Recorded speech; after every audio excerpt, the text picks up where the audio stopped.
for the New Testament than for any other book. And so the abundance of evidence we have creates an abundance of problems. Let me talk about the surviving copies that we do have.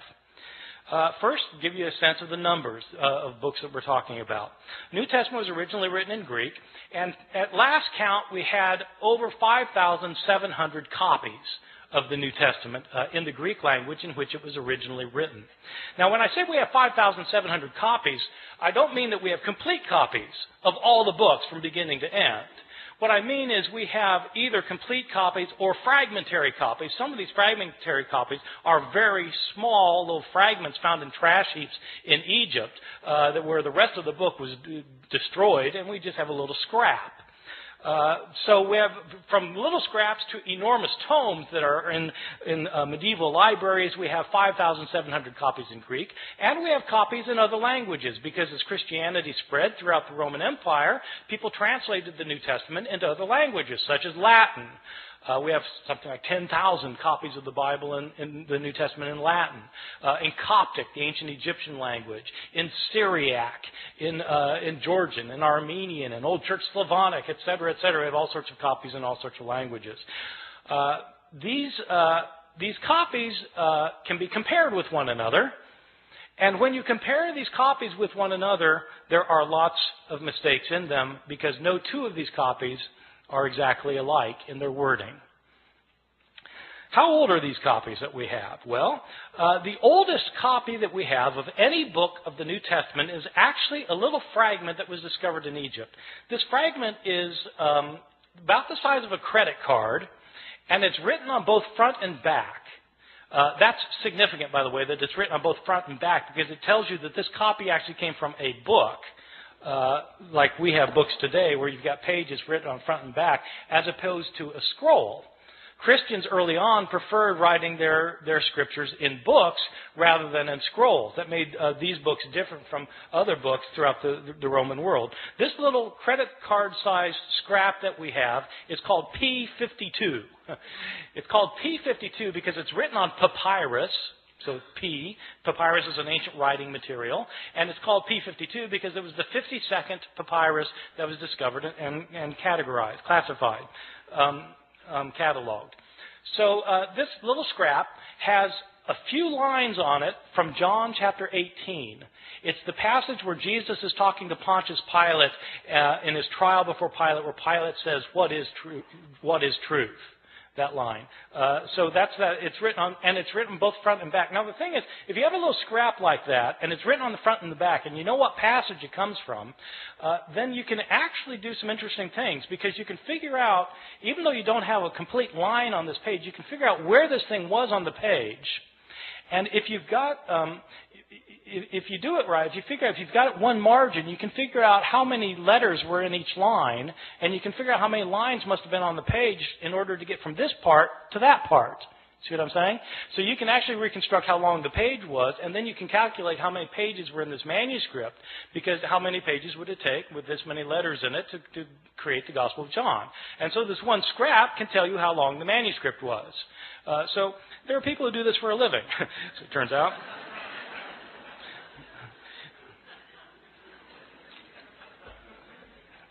So this is the oldest scrap. How old is it? This scrap, P52, is usually dated to the first half of the 2nd century. The way they date ancient manuscripts is actually on the basis of a handwriting analysis. The science of this is called paleography. Paleo meaning ancient, graphy meaning writing, ancient writing. So the study of ancient writing is called paleography, and there are scholars who are paleographers who can date manuscripts within about 50 years of their production. The way the science works is that handwriting in the ancient world before there was the invention of printing changed slowly over time. So people made letters in certain distinctive ways depending on when they lived.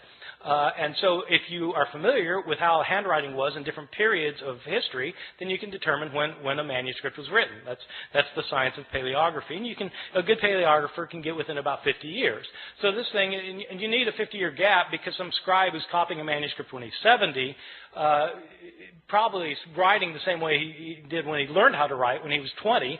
And so you need a 50-year 50-year gap. So this thing is dated to around 125 plus or minus 25 years. Well, that's pretty early. This is from the Gospel of John. This little piece was probably written about 30 or 40 years after John itself had been produced. So that's pretty good. We don't get a complete copy of the Gospel of John until, again, around the year 200. But we do have this little scrap. Most of the manuscripts we have are not anywhere near this early, though. We start getting full manuscripts at the beginning of the 3rd century, around the year 200, 150, 170 years after Jesus' death. These are about 120 years after most of these books had been written. And we don't start getting numerous manuscripts until the 7th, 8th, or 9th centuries.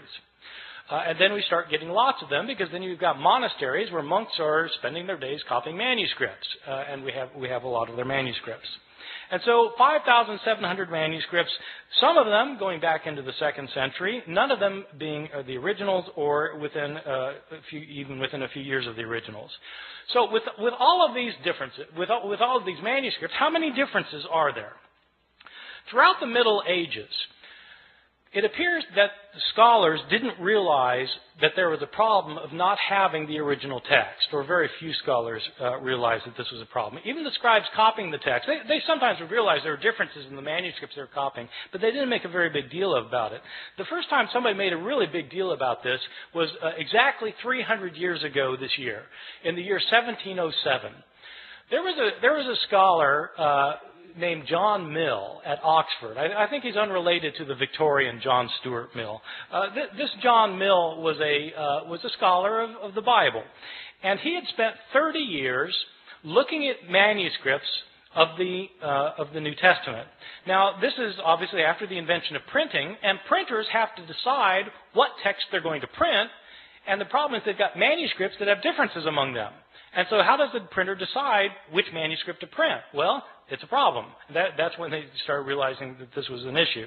Well, John Mill wanted to produce a printed edition of the Greek New Testament. He spent 30 years looking at the manuscripts available to him. He had available to him 100 manuscripts, approximately 100 manuscripts. And he printed up his edition of the Greek New Testament, in which he'd give a verse, and then at the bottom of the page he would indicate the places where the manuscripts differed from one another for that verse.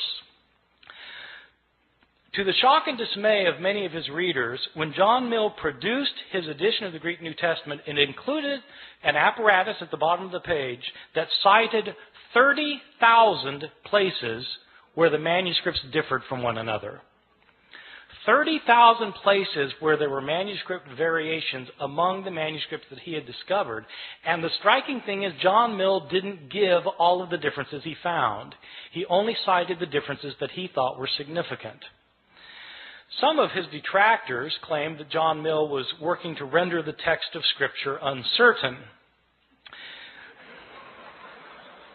His supporters pointed out that he didn't create these differences. He simply noticed that they exist. So what do we know today about the numbers of mistakes in our manuscripts? Well, Mill looked at 100 manuscripts, and now we have 5,700 manuscripts.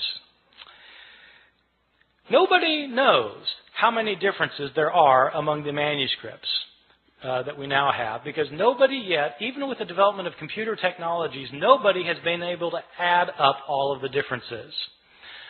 Sometimes scholars guess there may be a couple 100,000 differences. Some people say 300,000. Some say 400,000. There are different guesses. The way I usually put it to my students is in comparative terms. There are more differences in our manuscripts than there are words in the New Testament. More differences in our manuscripts than there are words in the New Testament. Well, this obviously creates a problem. If you want to know what Mark actually said, and all you've got are copies of Mark that are hundreds of years later that have so many differences in them, how can you possibly reconstruct it? Well, that is a problem. Now, having said that we have these hundreds of thousands of differences, I want to emphasize a particular point, which is most of these differences that we have in our manuscripts are completely insignificant, unimportant, and don't matter for a thing. Many of these differences in the manuscripts are so unimportant that you can't replicate them in translation. Okay, in other words, it's like they changed the word order in Greek, where you would have to translate it the same way no matter what the Greek word order is. So, I mean, it doesn't really matter very much. By far, the vast majority of these hundreds of thousands of differences are significant for nothing more than showing that scribes in antiquity could spell no better than my students can today. And scribes, of course, didn't have spell check. Scribes, in fact, didn't even have dictionaries. And many scribes didn't care how they spelled anything. Sometimes you'll be reading a manuscript and there'll be the same word that occurs, say, 3 times within a couple of lines, and the scribe will spell the same word 3 different ways. He just doesn't care how the word is spelled. Well, so, you've got lots and lots of those kinds of changes, and what do they matter for? They don't matter at all. So, having said there are all these hundreds of thousands of differences, I want to stress that most of them don't matter for very much. Some of these changes, the ones that don't matter, basically are accidental mistakes. Scribes were sometimes tired or sleepy. Sometimes they were distracted. Sometimes they were inept or unqualified. And they made mistakes. They would leave out a word. They'd leave out a verse. Sometimes they'd leave out a page. They just made mistakes sometimes. One of the common mistakes of scribes is actually kind of interesting. Sometimes, in the New Testament, you'll have a saying where you'll have 2 lines that end with the same words. Like Jesus in Luke chapter 12 says that whoever confesses me before people will be confessed before the angels of heaven, and whoever denies me before people will be denied before the angels of heaven. So you've got 2 lines that end with the words before the angels of heaven. And what scribes sometimes would do is they'd copy down the words before the angels of heaven on the first occurrence, and then, they'd copy it down, then their eye would go back to the page, and their eye would alight on the second occurrence of the same words. Thinking that that's what they had just copied, they'd go then to the next line and start copying there, and as a result, they would leave out the intervening line. See how that works? That kind of phenomenon is where your eye skips from one line to another. It's called parablepsis. Parablepsis. And when you have words that end the line the same way, that's known as homoteleuton. So this kind of mistake is called parablepsis occasioned by homoteleuton. It's on my final exam at Chapel Hill.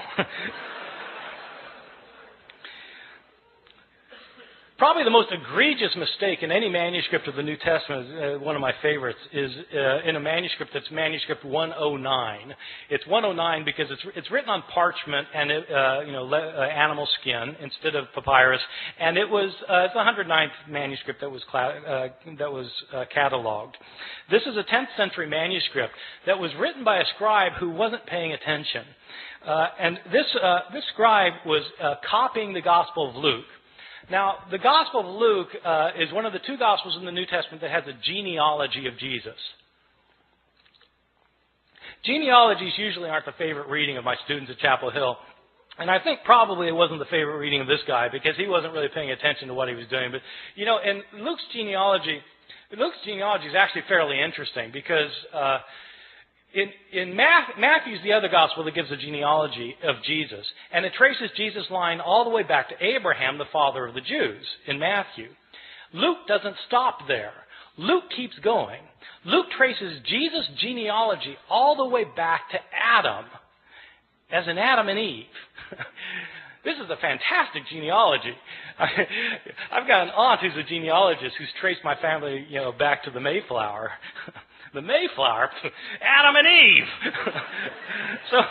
so it's, Jesus is supposedly the son of Joseph, who's the son of so-and-so, the son of so-and-so, the son of so-and-so, who's the son of David, son of Jesse, son of so-and-so. It goes all the way back. Isaac, son of Abraham, so back to, Seth, son of Adam, who's the son of God.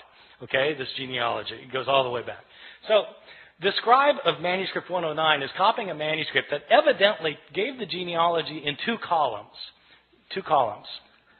But the second column didn't go to the bottom of the page. It only went partway down, the second column. So the first column, second column, partway down. And the scribe apparently didn't realize that this genealogy was in 2 columns. And so he copied across the columns instead of copying one column then the other column, leading to some very interesting results. as it turns out, Adam isn't the first human being. There was a man named Phares